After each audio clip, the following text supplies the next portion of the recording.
Pozdravljeni še z moje strani. Jaz sem Lucija Tacer, predstavnica Mladih gibanja Svoboda. In vesela sem, da lahko z vami delim nekaj poudarkov iz našega dela programa. Ponosna sem, da smo pri Mladih gibanja Svoboda že od samega začetka aktivno sodelovali pri oblikovanju programa. Dobivali smo se z različnimi strokovnjaki, predstavniki organizacij in ob tem tudi prejeli dobre smernice strani strokovnih ekip znotraj gibanja. Zagon in motivacija ljudi v naši skupini, gibanju in zunanjih sodelavcev me navdihuje in simbolizira upanje, ki ga imamo za prihodnost naše države. Mar nam je. V programskih točkah smo se osredotočili na 4 vsebinske sklope, ki jih je treba nasloviti, da bo mladim v Sloveniji prihodnost bolj perspektivna.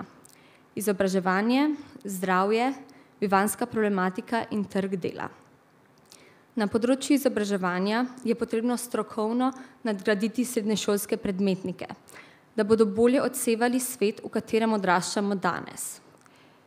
Da bodo vsebovali vsebine državljanske vzgoje, finančne pismenosti, okoljske in digitalne pismenosti.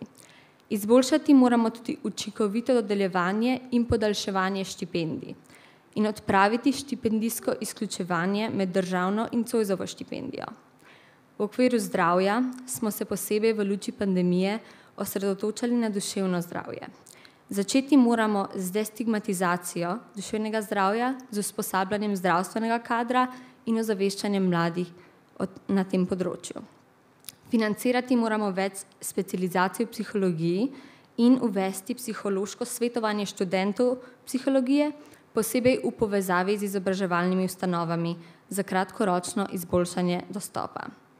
Prizadevamo si tudi za spodbude za gibanje za mlade z izgradnjo varne urbane infrastrukture, ki bo omogočila dostop do šolskih in obšolskih dejavnosti peš ali s kolesom. Na področju bivanjske problematike mladih je potrebno reševati najprej dostop mladih do stanovanj, zgradnjo in obnovo stanovanjskih naselij in regulacijo anomalij na trgu, kot so Airbnb. Izboljšati je potrebno dostopnost mladih do kreditov z državnimi garancijami za nakup prvega stanovanja in subvencijami za obnove hiš na podeželju. Na področju prometa želimo spodbujati sopotništvo in poenotenje sheme javnega potniškega prometa. Na trgu dela moramo razbremeniti plače mladih in spodbuditi zagonska podjetja z usmerjenim financiranjem inkubatorjev. Ustrezno je potrebno urediti davčno olajšavo in štetje delovne dobe za študentsko delo ter prilagoditi uporabo študentskih bonov za bolj zdravo hrano tudi v trgovini. Zastavili smo si ambiciozen, a izvedljiv načrt. Veseli smo, da je stranka v nas prepoznala potencial in nam dala priložnost. Programski ekipi Mladih gibanja Svoboda pa ponovno izkazujem velik poklon za neutrudno delo in aktivno prizadevanje za boljši jutri. Hvala.